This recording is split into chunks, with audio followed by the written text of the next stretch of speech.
What's up, guys? Welcome to Ask Kind of Funny Gamescast, anything for some month. I'm your host, Tim Gettys, joined by one of the coolest dudes in video games, Greg Miller. Hey, everybody, it's me, Greg Miller. How are you, Tim Gettys? So hungry. We're fucking pizza, waiting for round this table pizza. like an hour and a half ago. I tweeted, "Where the fuck is the pizza?" And now I'm gonna reply to my own tweet and go, "BT Dub at Round Table Pizza is about you." This is about you. This is a subtweet. That's what they call it. The kids call it a subtweet. No, I think the first one's a subtweet. The other one's This is a subtweet about you. Call out. Now I'm calling out. We're on Probably it. think this subtweet's about you, don't you?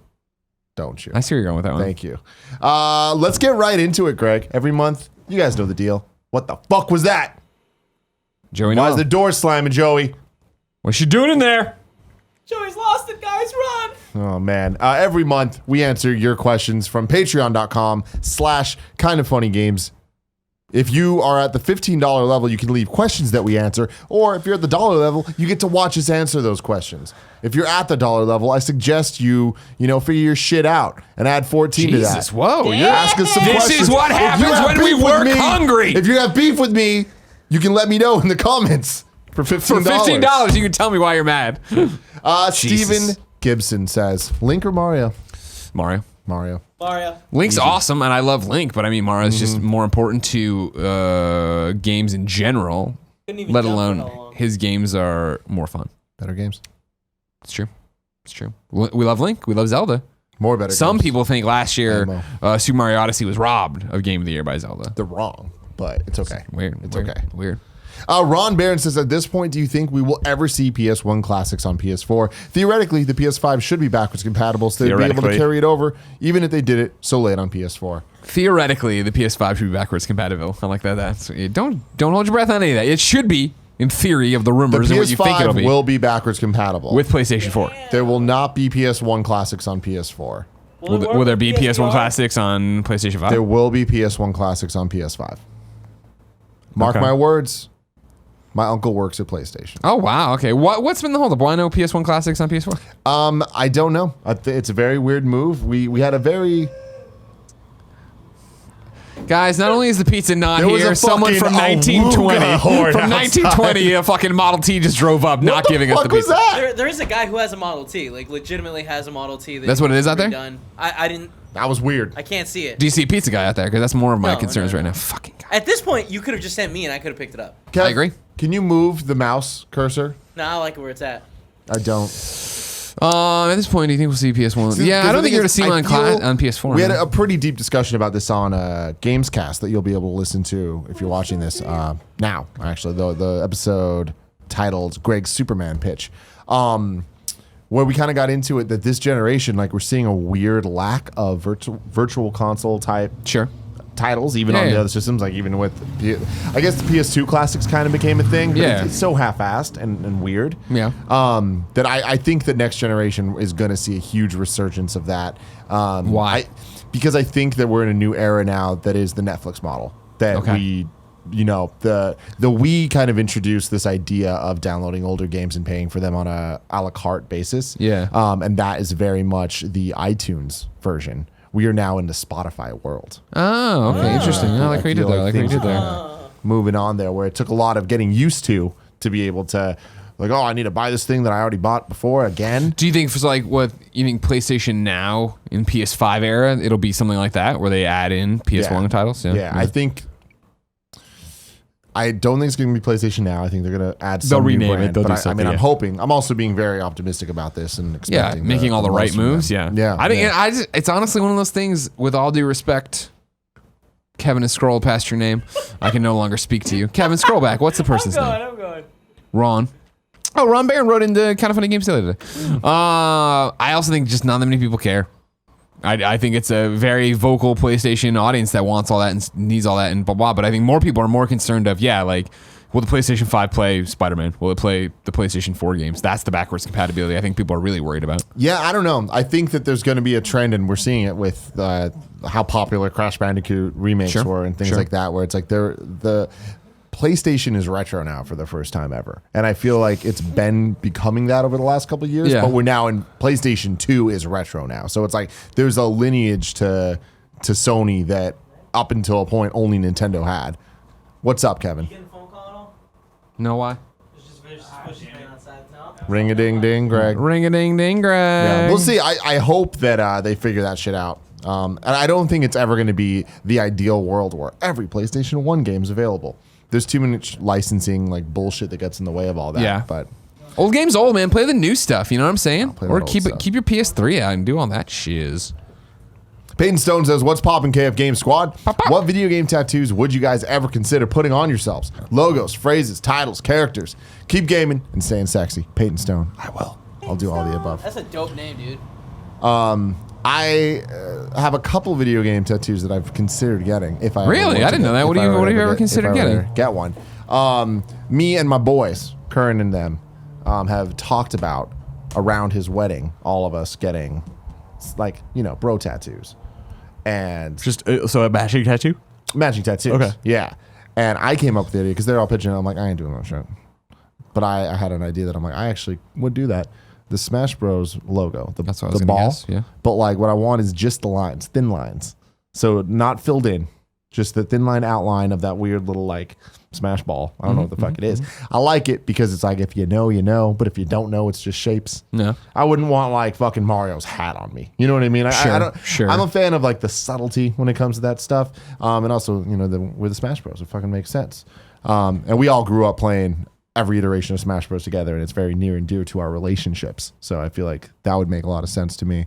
The other thing that I would get is the Sig Parvis Magnum. I just feel like it's a little overdone, but it's just so fucking cool. That's cool. one, Greatness yeah, from yeah. small beginnings, man. Like what? Yeah. Nothing's a cooler phrase than that. I dare you to name a better phrase than that right now. No fat chicks. Remember when that was? That was the thing. Can you imagine living in a world where that was allowed? You put that on your fucking bumper sticker. Oh my What's your God. motto? And people are like, no fat No chicks. fat Oh, chicks. no fat chicks. But they didn't say bro, but they would say bro now. Now here's the thing. What if somebody did it in Latin? I don't know Latin. I don't know Latin well Yeah, enough. let me know You what it I is, mean? Kev. I don't know. Yeah. Jesus Christ, though. I mean, I've never considered a tattoo. Well, I guess that's not true. I like the idea of the kind of funny logos and stuff like that. We've talked about that. And you've said the IGN one before, which is video Right. game related. Yeah. Okay, if that counts, then those counts. If our logos of places we've worked for video games works. I've seen dope ass Pokemon tattoos that are like Eevee with all the evolutions, but it's done in like a cool tribal style. I would never get it. I ain't getting the tribal tattoo. Not my, I mean, not my I cup of tea, like but the it Metal looks Gear, cool. like the Fox logo, So cool. right? Yeah, So that's a fucking good one. cool. But again, it's just like I'm not cool enough for that. That doesn't fit my style. Yeah. I like it when it's the sacred symbols, the PlayStation buttons on there. I always like those too. Those are cool. Yeah. Yeah. But I mean, it's just like I've Adipem never been ovis pushed that pulos foot. galancios. Which I believe means no little chickens. No little chickens. Just imagine that world where people cared so little about each other's feelings. Then you put no That you fat just chicks. You fucking- feel like I'm throwing on a bumper even sticker. Just like Shallow Hal, the movie, that was just a thing. Shallow Hal was a fucking It thing. just huh? existed, and Yeah. everyone was okay with it. Yeah. Crazy. Jason Alexander had a tail in it. Crazy, man. Chauncey writes in, says, "Hey there, #1 video games news relay team. Long time fan, 3-time writer. This will be an odd AMA. I'm a bartender and have worked in the bar industry in the bar." Kevin's Sorry, trying to I make.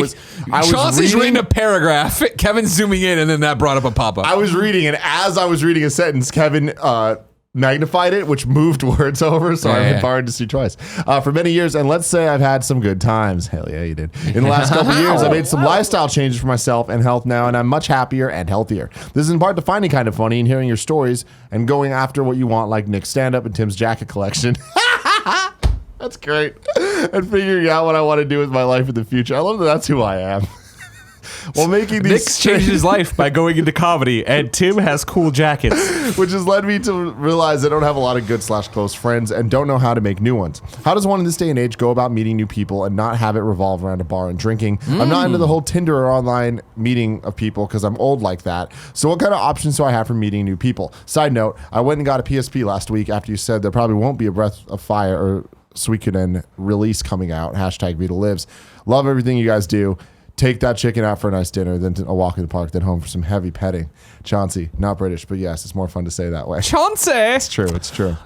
I mean, you have to go to where you'd want to go. That's the thing, right? I think it's awesome to see so many people at like I'm about to go to. I don't know when this is publishing. I'm going to PAX right now, or right after this episode, right?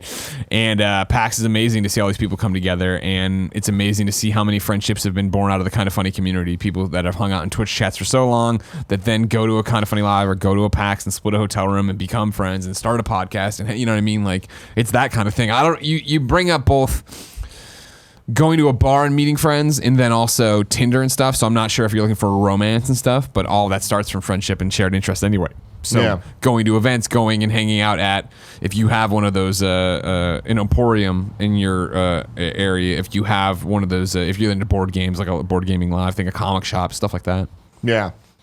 You really nailed it. Just go to the places you'd want. Where would you want to go? What would you want to do? You'll find those same people, and I think the communities are always great. Whether it's Facebook, the Reddit, Discord, whenever community you want to hang on and talk to people in, that's a great one.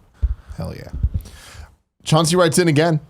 Hey, KF crew. Gonna double dip since another question came to mind. I've been gaming since my youth and played all kinds of different games. The one thing I've noticed about myself is that I have trouble playing games with female protagonists. Not that I'm against women by any means. I think it's because of how they have been portrayed. Normally, when you get a female protagonist, they're a little more ditzy or airheaded. In recent years, there's been a change in that dynamic, with some badass women taking the lead, like Lara Croft in the upcoming Tomb Raider, or Uncharted Lost Legacy with Chloe and Nadine. So question, So questions would be, so you also find that in the past, women have been portrayed poorly in the video game. Do you, is what he meant to say. Do you also find that in the past, women have been portrayed poorly in the video game industry? Do you notice a change in recent years, giving them more depth of character? Do you think this is becoming a change because the industry is starting to grow and women are having more say in the development of games and are tired of the weak damsel in distress persona? Keep up the hard work. Party mode's the highlight of my Wednesday. Well, I disagree with this. Normally, when you get a female protagonist, they're a little more ditzy or airheaded. That I don't agree with. But what he's saying is like they used to be. I know what he's saying. I don't agree. For a main character, for the protagonist, the star of your story is ditzy airhead. I don't agree with that at all. I mean, what Samus never was. I don't think Lara Croft in her original outings were. Blood Rain wasn't. I think the list goes on in terms of that. And I think that you do find, sure, damsels in distress, side characters, the male protagonist is maybe lusting after or whatever his end goal is. I can see that that's been portrayed as a stereotype in older video games, but I disagree that that's been a prevailing one for female protagonists. But I mean, moving on to your question, like, why are we seeing so many strong female protagonists now? I think, you answer some of this, right? It's the fact that in video games nowadays, you can't have one-dimensional characters, period, male or female. I think that's you can't have Fracture with Jet Brody anymore, fucking going down the Mississippi that nobody cares about. Like, you need fleshed out, believable characters, and this obviously changes depending on the story you're telling. Pizza time, baby. Hello. All right, great, thanks. They're outside. Thank God. Thank God. Kevin, can you send cool? The way you said that, I was like, did they I'm fucking fuck pissed. this up? They're fucking really late. They're 30 minutes late right now. Man, if this is Spider-Man 2, someone would be getting fired. Exactly. I'm not paying for that. You're bringing up a good point that, like, I guess there just weren't too many games with female protagonists to even kind of go through back in the day. Because, then there was the I feel like, in recent years with Horizon and Tomb Raider and Uncharted. But even that, I mean, and I guess it's just the problem here I have, Chauncey, and I'd like you to write back in for next month, is you say the one thing I've noticed about myself is that I have trouble playing games with female protagonists.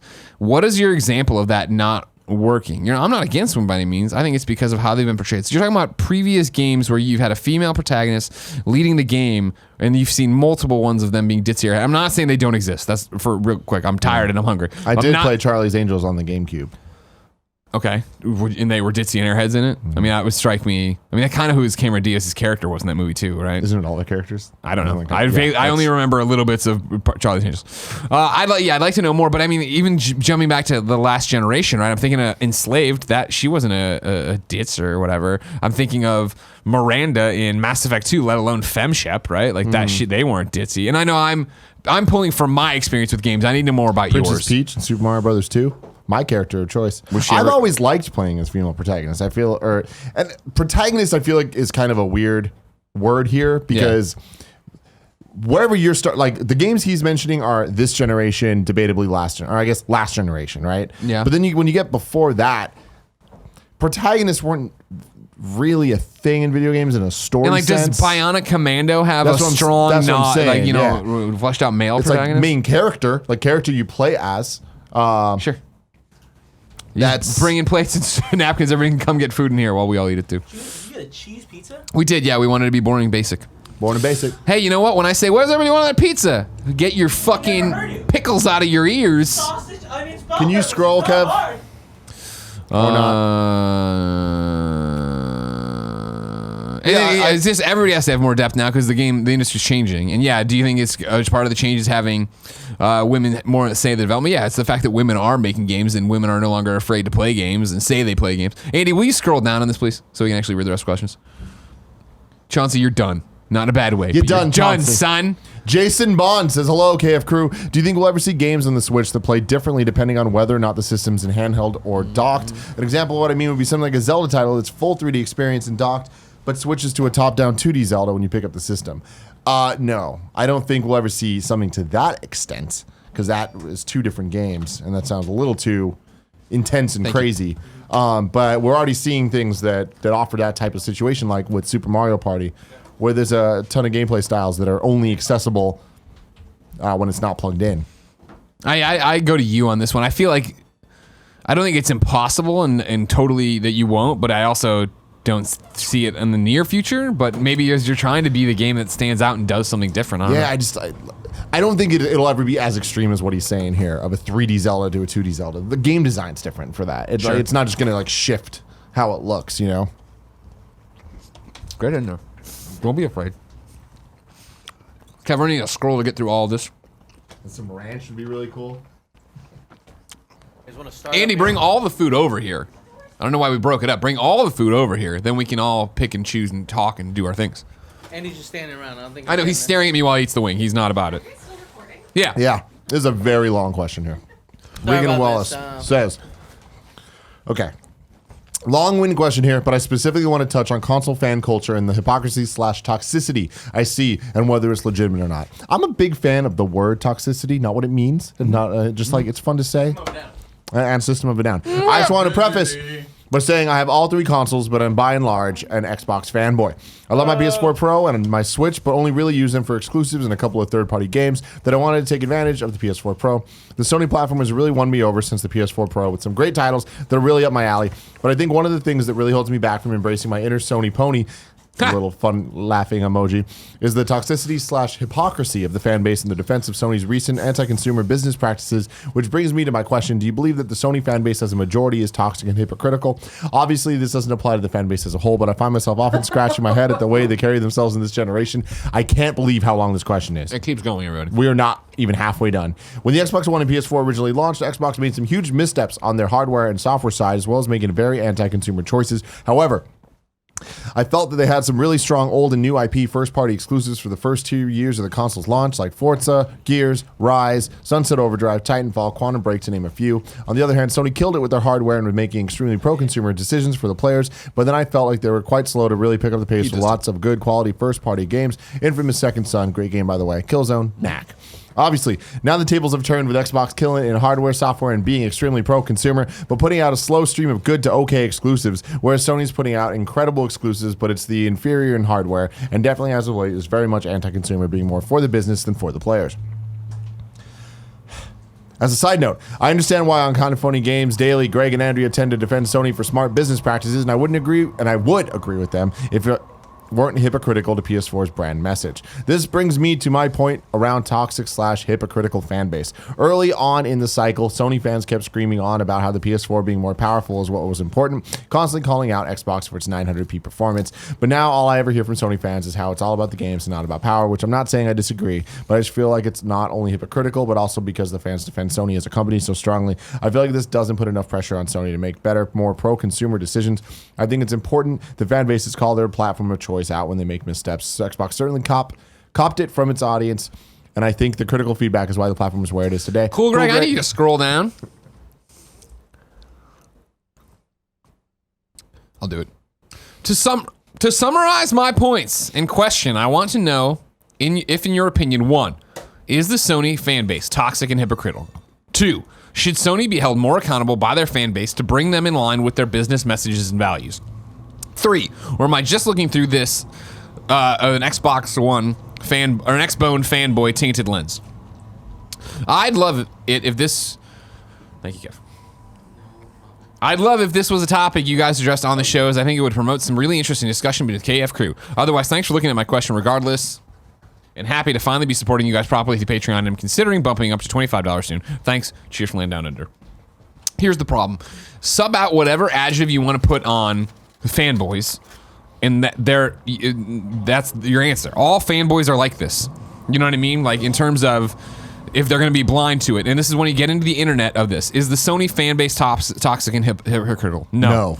The vocal minority of it might be. The people you're seeing might be. I don't even see this generation, I don't even see it that often. The Xbox, PlayStation hate between each other because I don't look for it anymore, and I don't have to be in the comments of my IGN articles or do all this other stuff. I am a frequenter of the Kind of Funny Facebook group, so I don't. can assure you. I am not. It's still alive. Can I get some napkins too?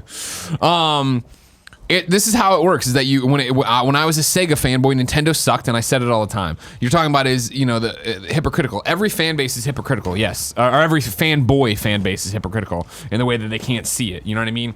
I didn't appreciate up there, you said something, is obviously your question's too long, about Andrea and me backing PlayStation's business decisions on Kind of Funny Games Daily. Kevin, you scroll back, just so I can get the actual wording of it right here. Here we go. As a side note, I understand why in Kind of Funny Games Daily, Greg and Andrea tend to defend Sony for smart business practices, and I would agree with them if it weren't hypocritical to PlayStation's brand message. I completely disagree with that statement. On every show, I beat the drum that Xbox is the one killing it in business decisions that benefit the fan. I'm the guy who can't fucking believe PlayStation is pulling this shit with your Epic Games account, which then opens up the door to all the other accounts they're holding hostage and doing something like that as well. I don't understand a lot of Sony's decisions this generation, whereas I totally get in back what Phil and the team is doing for Xbox with Game Pass, the subscription, the leasing of the systems right now, so on and so forth. So is the Sony fan base toxic and hypocritical? No, fanboys are toxic and hypocritical, and you'll see that whenever they need to be. Internet commenters who want to argue with each other. Semantics is all we're playing with here. Right. Should Sony I even disagree with what you're saying. Fanboys are not that. But you know what I mean? The internet fired up. I want to argue with you, fanboy, on the internet. I mean, but that's the thing is, toxic people are toxic. I feel like is where that comes back to. Because I very much am, and I would say that I am a Nintendo fanboy. What? I know, it's crazy. But that doesn't mean that I'm blind to the mistakes that they make. That also doesn't mean that I hate any of the other games. I like them all. I literally could not care less about the platform agnostic or platform dedicated arguments of I play video games where you want to play them where they're best. Yeah. I like one controller better than another. I like this better than that, whatever. It's I do prefer the Xbox One X because now it's the most powerful, but I prefer the DualShock 4. So if I have to play a game, depending on the type of game, I'm going to play it on the system that best suits my needs. Okay. Should Sony be held more accountable by their fan base to bring them in line with their business message and values? All companies should. Mm-hmm. If any company, especially if that's the thing, what you're talking about. That's a great point. Obviously, I exist in the PlayStation ecosystem. I don't feel like I'm a fanboy for PlayStation, but I know the internet would say otherwise. No, everyone needs to hold whatever they care about accountable for what's going on. I feel like you have to be a fanboy with trophies alone, right? It's that level of dedication and commitment to a thing specifically. It's maybe that you're just a fanboy of trophies then, but I feel like it's similar to how I like mechanics of a game. If tomorrow they were like, trophies are done, right? We're just going to stop doing it. I'd be like, that's a really dumb decision and I don't like that or whatever. But I'd be like, all right, it's not like I'd be devastated. You know what I mean? It's not like I'd be out the door. I mean, I guess I would say I'm a fanboy of Infamous, right? When I flipped out about when they changed Cole, but I don't think that carries over to the platform. I love my PlayStation, obviously. It's my main thing, but I've been outside of, run up to the Spider-Man review, I was a month solid of just Switch pretty much, especially with Fortnite and Octopath. Fortnite! Yeah. And in number 3, am I just looking this through an Xbox tainted lens? I don't think that's necessarily the case. I mean, it sounds like, you're more of an Xbox fan, which is fine. And I think you're in the Xbox camp, which of course hurts. I mean, I remember being in the PlayStation 3 camp when it was getting its teeth kicked in. Not even camp, but being in that was my perspective, right? I'm reporting on PlayStation. Yeah. And it was like the thing of like, no matter what PlayStation was doing, that was a good move, and if I had a conversation with Hillary or Bredvig on the Xbox team, it was like, no, you still suck. I feel the problem with, you know what I mean? with all of these type of arguments, and it's not just about video games, it's about anything, is that you're never arguing with the same people that you were arguing with 3 years ago about a different point. So it's like it's not just one group of people that are on one side or the other. So like even talking about the PlayStation fanboys were talking about how power's everything. And it's better. It's like, well, those aren't the same people that are arguing that the I've never been games, I'm a PlayStation fanboy, which you can make an argument for. I've never been the power guy. Yeah, definitely right? not. Oh, the pro, I was very like, why does this exist? I definitely enjoy the power stuff. I feel like that it does matter to an extent, and I tend to care on a tech level of wanting to play the games in the best way possible. This has always been the case. Like even thinking about the PS2, GameCube, Xbox generation, like there were games I bought on Xbox because it was the most powerful one back then, you know? Then there were games that I bought on PlayStation because I liked the controller. And then there was games I bought on GameCube because I liked the controller. Sure. But like in the early days of this generation, Xbox had the power issue, but it also didn't have the games. Like you mentioned a bunch of those games. Those weren't like anywhere near the same level of what we're seeing as exclusives on PlayStation 4 at this point. Even like Rise is not going to be something that's going to blow anyone's skirt up, right? Yeah. And the Sony fanboys that were talking about power, I think it mattered then because the games people were comparing on PS4 and Xbox One were the same game. It was Battlefield or Call of Duty or Assassin's Creed. Same game on both platforms, so power did matter. You won or lost based on that. I think the other thing part of this too is, and I know this isn't to insult you, question person who's written in above Katie, who's all I can see now. It's the console wars and fanboyisms and internet drama and blah, blah, blah. It all matters less and less and less as you get older and older and older, right? Like, yeah, for sure. I was fucking ringing that goddamn Sega bell for years because I was a Sega kid. That's what I had. My mom and dad are only going to buy me one system. That's where I am. That's my camp. Nintendo sucks. Mario's not a good mascot. Sonic's better just because, right? And then even getting into, I mean, IGN taking it as a profession, obviously that matters less and less. But like now, fuck, I got an adult. I'm an adult. I got a wife. I got a 13-year-old wiener dog. I got a business I'm running. Like, I don't give a shit about, you know what I mean? Like, everybody make the right choice for your consumers. Do the right thing. Be good to people. Yeah. And I like to think that the majority of people do call people out for that. But Yeah. if you're worried about, what's happening on Reset Era in an argument, like, that's different. Yeah. But I personally think that Reset Era is one of the better Bad video example. game forums I've ever Yeah, been yeah, on. I've seen spats that I'm like, I can't believe this is happening. Sure, but sure. overall, I Shinobi, feel- right? Getting into it about something stupid. Oh, I didn't see that. No, it's a joke. It was Oh, a joke. It I was was a like, joke. no way. Yeah. Oh man, okay. Katie Gallacher says, "Hi guys, I only got a PS4 fairly recently in a sale for exclusives. You fucking blind fangirl. My first ever Sony console. I know, I'm sorry. So far, I've played all the Uncharted, God of War, Journey, Hellblade, and I've just finished The Last of Us. Man, can you imagine going on that tear? Jesus. Hard to ever come back to other games. On the subject of Naughty Dog games, I love Uncharted and Last of Us was even better, but as much as I loved them overall, narrative, characters, exploring, etc., in some places the combat felt really awkward. Not all the time, some of the pacing was really good, but in other places I felt like they shoehorned in set pieces, like Arkham's Predator rooms, except not brilliant, just to slow me down for a bit. Was it just my issue? Did you also find some of Naughty Dog's combat drags you out of the immersion of the rest of the game? And if so, do you think they'll change this for Last of Us 2? In light of recent examples proving less really can be more, e.g. God of War, so few characters, but still a perfect full world. Personally, I'm hoping Naughty Dog will learn from this and let Last of Us 2 be led by narrative beats without feeling the need to drag the game out with unnecessarily long and repetitive combat. But is this a realistic hope, or do you think that given the success of Last of Us, they'll prefer to stick with the same format? Hopefully see some of you at RTX London and the rest next year. P.S. Optional bonus question. I'm working on Horizon and Kingdom Hearts right now with Risk of Rain. What is Risk of Rain? It's an indie game that came out that people really loved. Shadow Colossus, Bloodborne, and Ratchet and Clank waiting on my shelf. Damn. And Spider-Man pre-owned. Can you imagine being a gamer, not having access to any of This these library games, you suddenly and get? being able to Yeah, just yeah. fucking go? If any other exclusives jump out at you, I'm happy to blindly follow your recommendations for information. I don't have Everybody's PS golf. Plus, too deeply invested in Xbox. Everybody's golf. I Pat him on. totally agree with what you're saying. You're right, I feel, and I think that it's just video games evolving and trying to learn and figure out what they are. In a lot of ways, and this is a very loaded statement, but Here it comes. Naughty Dog with the Uncharted series kind of invented a new genre. it is this narrative video game that it's a movie that's broken up with these either puzzles or shootouts and parkour climbing. And that's pretty much it. Rinse, repeat, just keep going. We saw, there's been action adventures games before, but like when you got to a cutscene, it felt like a cutscene. It didn't feel like a story.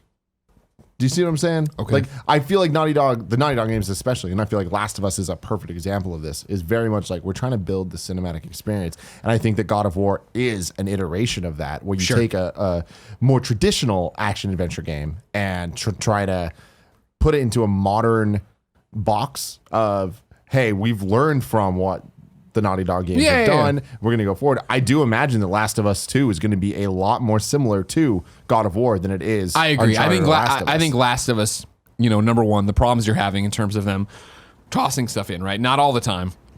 Some of the pacing was really good, but other places it felt like they shoehorned in set pieces. I know what you're talking. You say like Arkham's Predator-ims, but not brilliant. Sure. Of getting to a room filled with clickers, figuring out how to do it. Getting to a room filled with guys, figuring out how to get them. You're going to have those, but I think they're going to be more varied. Totally. I think they're gonna find ways to twist that and make it different every time. Yeah. In terms of weapons they're using, tactics they're using, the way they're patrolling. Like I think this will iterate on that because it is one of those things that they have had years now to take in that feedback, and especially that's their first at bat. You know what I mean? Yeah. Think about that. Anytime you get a game like that isn't a sequel, that is, hey, we're trying something new. Like that's their first time doing that. It's crazy. On the Gamescast that we did, where we're talking about Superman, a big question I kept asking you was like, why is this a video game? Like, why isn't this a movie? The story sounds great, but like, what makes the gameplay worth making it a video game? And I feel like these games are still struggling with that answer. I feel like God of War is the best iteration of it because the answer to that is the axe feels fucking good.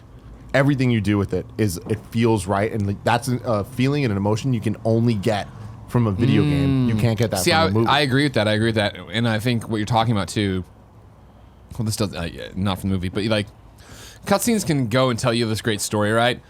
God of War, you and Atreus moving on, and the way you talk and communicate, and the way you fight together, and the way he levels up, and the way he gets more involved, like that is your relationship blossoming. That's your relationship growing, where the cutscenes then mean more. Totally. You could watch a supercut of all the cutscenes and be like, I get the story, but you don't know the feeling. I get the plot. Yeah. But yeah, and I feel like Last of Us, for as amazing as it is, the amount of times that you send Ellie up to hit a ladder down so that you can go up the ladder, it's like again, I'm not trying to talk shit about Last of Us. It is a 10 out of 10. However, 10 out of 10s I feel change and evolve over time. Sure. And I think Last of Us 2 is going to have less of those ladder moments, And I feel like God of War had less of those ladder moments. The test you're talking about here that I like is give me your 3 best moments in a video game. Any video game we're talking about. What are your 3 best moments, right? In Last of Us, it would be for me the end thing where it wasn't a choice. Yeah. But that's also kind of like, okay, cool. That wasn't really gameplay. It was, but it wasn't. But it's the balance of gameplay. And then it is, though, this cutscene, this conversation, you know what I mean? Where it is like, that's a great point. I'm not calling out, I love the gunplay. I love sneaking up on these things. I loved this moment. Whereas, like, yeah, God of War, it would be fucking when the axe hit me in the hand the first time, right? Yep.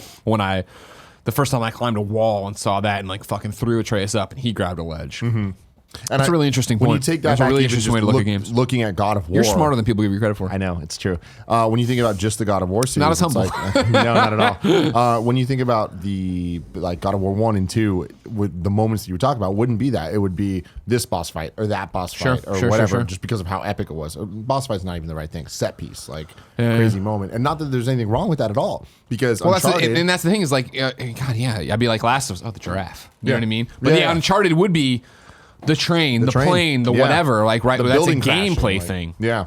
That's interesting, especially when you're asking me. When you asked me yesterday when we were recording the Gamescast about the Superman pitch, what makes this a game? I was like, well, this, that, and there. But like, that's a great question. When you credits roll, what are you going to remember from this game? Yeah. That's good. Is there any more, Kev? No, that's it. Oh, man. Katie Gallagher was last. This is a good episode. This was really good. I've been saying for a long time we should have a show where me and somebody else eat pizza. And now if we mix in questions from Patreon, that's a great show right there. I like it a lot. Oh, you and somebody else, huh? We'll see you guys next month. Thank you very much for your support. Chauncey, Was it Chauncey? Chauncey! Chauncey said he was going to reply again, but also I'd love to hear back from you, Mr. Riggin Wallace. Wallace! But until then, I love you. I love you too.